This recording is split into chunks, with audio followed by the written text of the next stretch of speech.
It started as a joke, a click, a name, a fake order on a site I thought wasn't even real. I laughed when I submitted it, laughed again when nothing happened.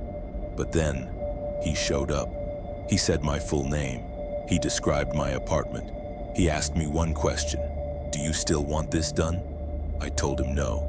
I told him it was a mistake. I told him it was a joke, and he just smiled. There are no cancellations on the dark web. I'm Disturbing Jack, and this is I hired a killer as a joke, but you can't cancel on the dark web.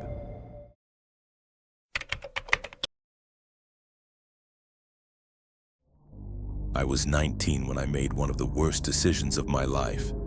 It started as a joke, a drunken dare during a late-night Discord call with some friends while we were browsing the darker corners of the internet. You know how it is. Edgy humor, anonymous usernames, and the false sense of invincibility that comes with the screen between you and the world. We ended up on a marketplace on the dark web. The page looked like something out of a crime drama. Hitmen listings, weapon sales, forged documents. It was called Red Room Pro, and the design was almost comically simple. Black background, red text, a few unclickable links.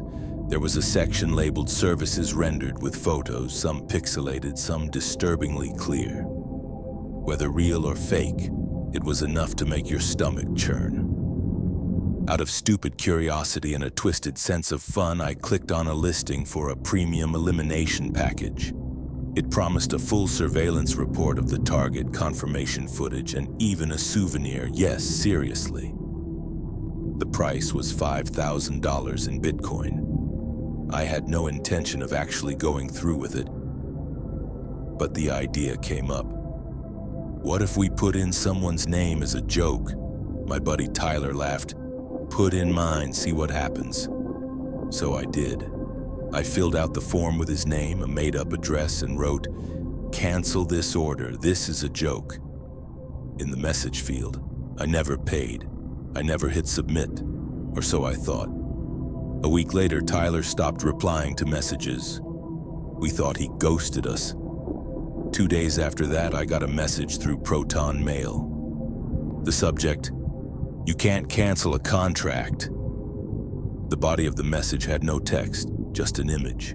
It was a screenshot of Tyler's real address, the one I didn't enter. Then came another email, a video file named exe0011.mp4. Against my better judgment, I downloaded it. The footage was from a body cam. The perspective was someone walking through a neighborhood at night. They stopped across the street from Tyler's house, zoomed in, watched for minutes. Then a voice, distorted robotic, spoke over the feed. 1 week, one chance. Canceling isn't an option. I was in full panic mode. I tried emailing back, no response. I searched everywhere for Tyler, socials dead, phone disconnected. I even called his mom. She said she hadn't seen him for days. He left his car, his wallet, everything. Police treated it as a missing person case. But there were no leads, no signs of a break-in, no struggle, just gone. I didn't sleep for days. I started seeing strange things. Cars parked across my street with tinted windows, weird messages on my laptop I didn't write, my phone randomly restarting. I bought a burner, switched Wi-Fi, even stayed at a motel for a while. Then I got the second package, delivered to my parents' home, no return address. Inside was a plastic bag containing a set of dog tags. Tyler's, with a Polaroid. It showed a man, tied to a chair, bloodied, mouth taped shut, eyes wide open in terror. The background was concrete, possibly a basement. I was done. I went to the police, confessed everything. They didn't believe the dark web part, said it was a hoax or a sick prank. I handed over the Polaroid and the dog tags. They kept them for evidence. But no arrest ever came. No killer was found. And Tyler, still missing. Presumed dead. Weeks passed, then months. But the emails didn't stop. They started coming regularly, every Thursday around 3:11 a.m. Each time a different image, different victim, always a chair, always a basement, always that same robotic voiceover. One contract completed, another pending. Thank you for your continued service. I never ordered anything else. Or so I thought, until I checked my old crypto wallet. It had transactions I didn't recognize, outgoing ones. 4 to be exact. All to different addresses, all totaling $20,000 worth of Bitcoin. I freaked, changed all passwords, moved what little crypto I had left, but I knew deep down, it didn't matter. The last email I received was different. No video, just text. You joke, we kill, you watch, we record, welcome to Red Room Pro, subscription confirmed. There was one more thing in the email. My own address with the words, pending execution 7 days. I haven't left the house since. Every creak, every car, every flicker of the light sends me into a cold sweat. I hired a killer as a joke, but there's nothing funny about what came next. Day 1, I didn't sleep that night. Not because I didn't want to, but because I couldn't. Every time I closed my eyes, I saw that line on the screen. Pending execution 7 days. It wasn't a prank, it wasn't some digital glitch. I refreshed the page, still there.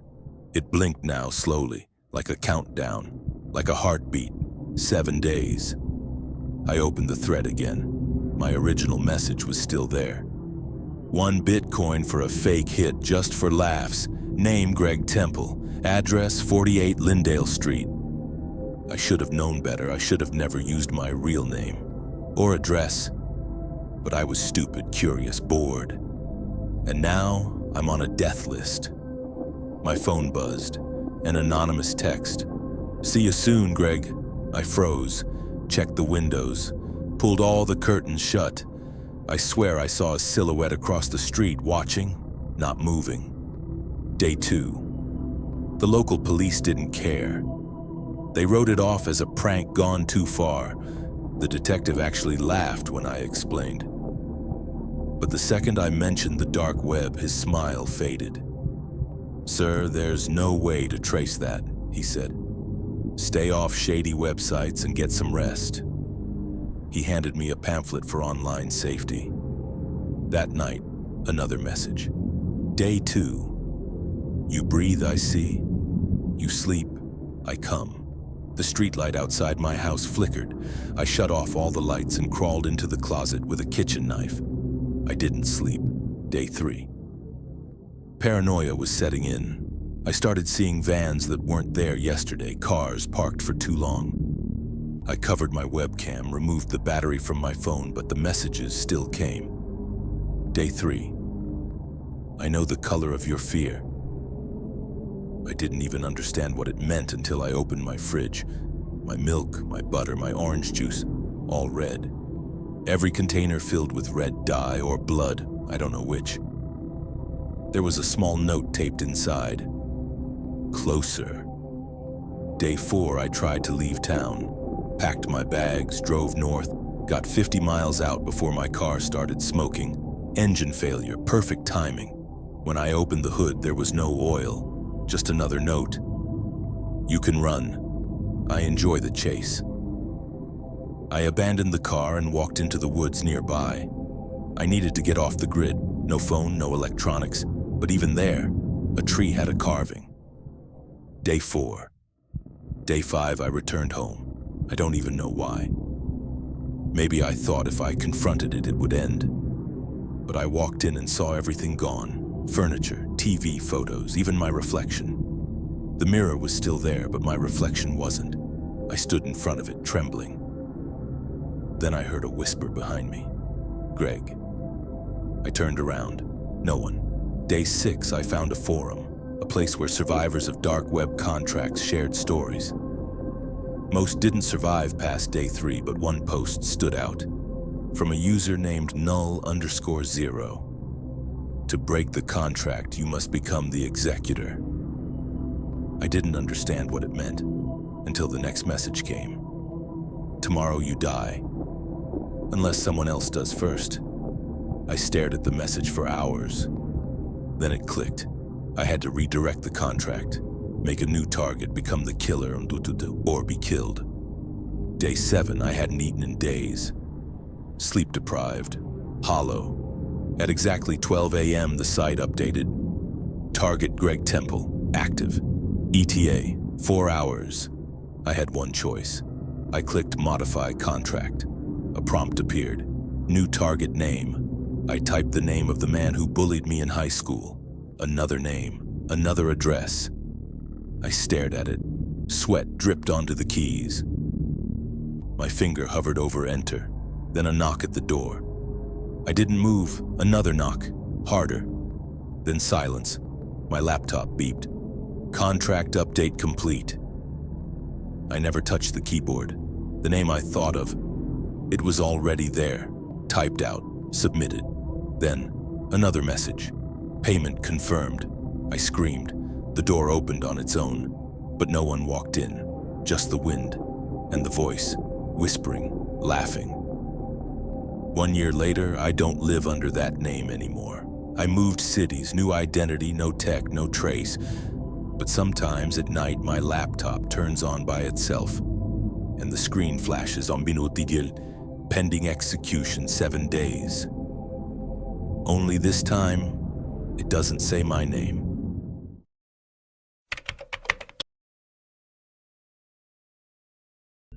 I wasn't looking for anything illegal.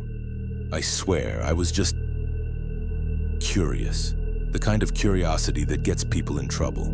I'd always been drawn to obscure corners of the internet, abandoned websites, glitchy message boards, cryptic ARGs, YouTube channels with 0 subscribers that somehow had thousands of videos with nonsense titles. You know the type. That's what led me to the dark web. I downloaded Tor like everyone else. I found a few directories and lists of .onion links. Most of them were garbage or dead. A few were creepy, but in a fake kind of way. Like someone trying too hard to scare you. And then I clicked on a link I hadn't seen before. Mindwash 001.an. The page was black, just black. For a long time, I almost closed it thinking it was dead. Then the cursor changed. It became an eye, not an icon, an actual blinking human eye that followed my mouse. I froze. After about 10 seconds, a line of text appeared. Do you want to see what cannot be unseen? There were no buttons, no yes or no, just the text. Then it started to fade, and behind it something else emerged. A video player, old school, like something from Windows 98. No controls, no pause, no volume. And then the video began. It started like a security cam. Black and white, grainy, a hallway with flickering lights. Nothing moved. I thought it was some indie horror project. Then the feed changed. Another hallway, then another, then a room. The camera cut through at least 20 locations, and I realized they all had one thing in common. There were no doors, no way in, no way out. Just isolated windowless rooms. Some empty, some with furniture, some with people. At least I think they were people. They weren't doing anything, just standing, or twitching, or staring into corners.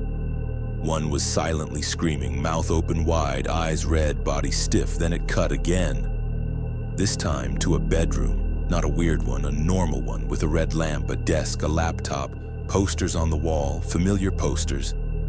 It was my room. The camera was showing my bedroom from the corner near the ceiling where no camera should be. The lamp was on, the laptop open. The screen showed the same video I was watching. I slammed my laptop shut, but I couldn't stop thinking about it. I didn't sleep that night. I barely blinked. I kept checking every corner of my room, every wall, the ceiling, under the bed. No camera, no wires, no holes. I told myself it was some trick. Pre-recorded footage. Maybe someone hacked my social media and recreated my room, but it wasn't just the room, it was me. sitting exactly as I was in the same clothes, looking at the screen with the same stupid expression, a perfect copy. And the more I thought about it, the more I realized something wasn't right inside me. I started to feel watched, not metaphorically, literally watched. Every time I looked away from my monitor, I could swear something was behind me. I felt this constant static buzz in the back of my head, a sharpness in the air like invisible eyes hovering over my shoulder. And then came the dreams. The first one wasn't even that bad.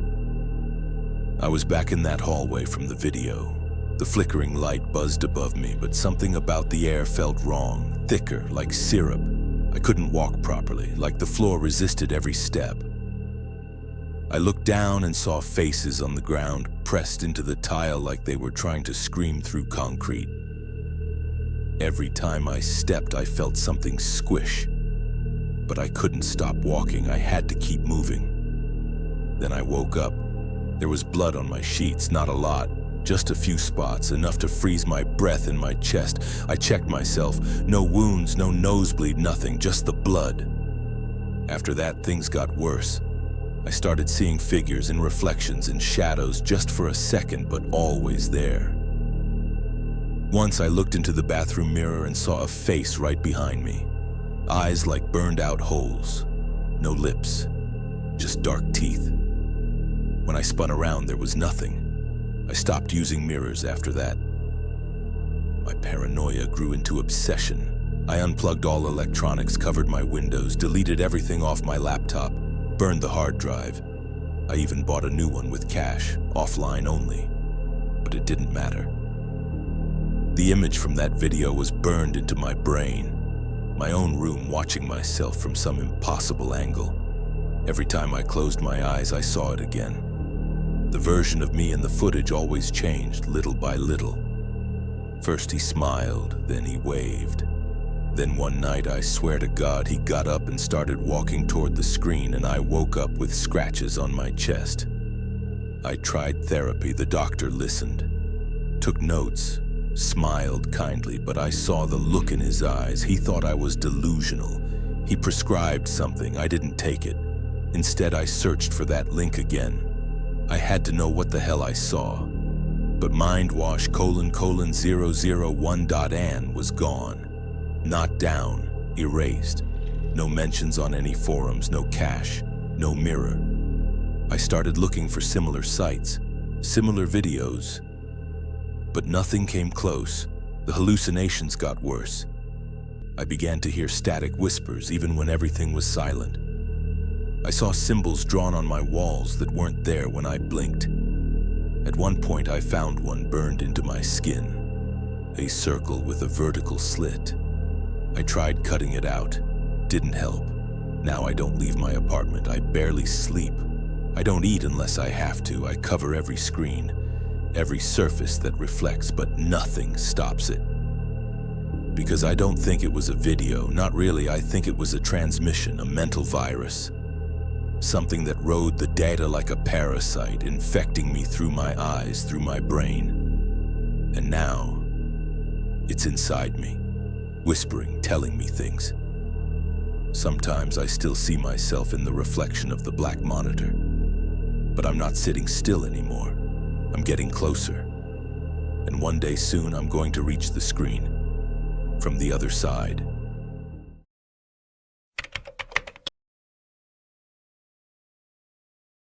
It started like every other night that month.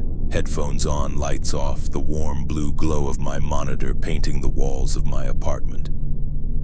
I'd been obsessed with the hidden corners of the internet lately. Not the surface level stuff, not Reddit, not 4chan. I'm talking real darknet forums accessible only with Tor, where usernames meant nothing and morality was optional. I wasn't into anything illegal. I wasn't looking for drugs, weapons, or stolen information. I just liked the feeling. Like peeking behind the curtain, like discovering something you were never supposed to see. The internet's version of forbidden knowledge. That night, I ended up in a thread called Streams for the Wise. Only 3 replies. One message stood out. Only enter if you want to know how deep it goes. There's no back after this. No context, no explanation. Just a link. HX73LVKZSE2D7W4F.onion. I don't know why I clicked it. Curiosity is the most dangerous drug in the world. The site loaded instantly. No loading wheel, no lag, just a perfectly functional page with a black background and a single embedded video player. Above the player, white block text read, Subject 6, Session 3 live. There was no play button. The stream was already active. It was quiet. At first, all I could see was a dim room. Concrete walls, no windows, just a chair in the center and a tripod-mounted camera recording everything. The kind of room you'd see in a cartel video or deep interrogation footage. Industrial, sterile. The timer in the top right showed the stream had been live for 18 minutes. A man was duct taped to the chair, barefoot, shirtless. His head hung forward like he was unconscious, or worse. But then I noticed the chat. The chat was active right next to the video. Messages were flooding in multiple languages. Russian, German, something Asian I couldn't place. But English ones came through now and then. Enough for me to realize what I'd walked into. Messages like, begin, start with the eyes. Same guy as last time. He's still alive. Let's make it last longer. I was already sweating. My hands hovered over the keyboard. I should have closed it. I knew I should have, but I didn't. Because just then, the door in the back of the room opened. A man walked in, casually like he was late for work, dressed in a white lab coat, no gloves, no mask, bald, no effort to hide his face. He wheeled in a cart full of tools. I couldn't see everything on it, but I spotted what looked like surgical scissors, clamps, and, weirdly, a leather-bound notebook. That's when the man in the chair jerked awake. His scream was muffled by duct tape, and it echoed through the room with a horrifying clarity that made me recoil. He struggled against the restraints. Duct tape over the chest, wrists tied with nylon rope, ankles secured to the chair legs with zip ties. And the man in the coat? He didn't even flinch. He opened the notebook, flipped a few pages, then looked directly at the camera, at me or at us, whoever was watching, and smiled. He pulled out a syringe filled with a milky, translucent fluid and slowly injected it into the subject's neck. Seconds later, the screaming stopped. Not because he passed out. His eyes were still wide, panicked. He just couldn't move anymore. Paralysis, full body. The man in the coat said softly, "Now we begin." What followed was a slow, methodical dissection of a living human being. No screams, just sobs, muffled, wet sobs. I wish I had turned it off, but I didn't. I think I watched for nearly 45 minutes. The chat turned rabid, people demanding specific tortures, laughing, even tipping in crypto. I realized then, this wasn't new. This was a show, a business, maybe even a weekly series, and I was now a viewer. Finally, I ripped off my headphones, slammed the laptop shut, and unplugged the power cable. My heart was pounding so loud I thought I was having a heart attack. I sat in silence for an hour, trying to tell myself it was fake. CGI, some twisted ARG, but I knew it wasn't. The next day, I got a phone call from an unknown number. I didn't answer. They left no voicemail. A few hours later, I got a message on Signal, yet a secure app I only used once before. It was a text. Subject 6 is complete. Thank you for watching. My hands went cold. I deleted the app, wiped my phone, and formatted my hard drive that night. I even ditched my VPN subscription. No more darknet, no more curiosity. I wanted out. But the paranoia didn't leave. Over the next few nights, weird things started happening. I'd wake up at 3:17 a.m., the exact timestamp when the stream began. My laptop would randomly turn on in the middle of the night, even though it was powered down. And once, I swear I heard the same voice from the stream whispering from my hallway. Just one word: viewer. I moved to a new apartment 2 weeks later. No Wi-Fi for a month, no internet at all. I went dark. But 5 days ago, I got an envelope in the mail. No return address. Inside was a single USB drive. I haven't plugged it in. But part of me still wants to. And I think maybe that's the real experiment. Not what they do to people on camera, but what they do to us. The ones who watch. Before you go. If you're still here, hit that like button if your screen didn't glitch at least once during this video. Subscribe if you've ever felt like something was watching you when you were completely alone. It helps me dive deeper into the strangest, darkest corners of the web and bring back stories like this one. Though sometimes I wonder if I'm the one being brought back with something attached. Anyway, sleep tight. Don't look behind you. I'll see you in the next transmission.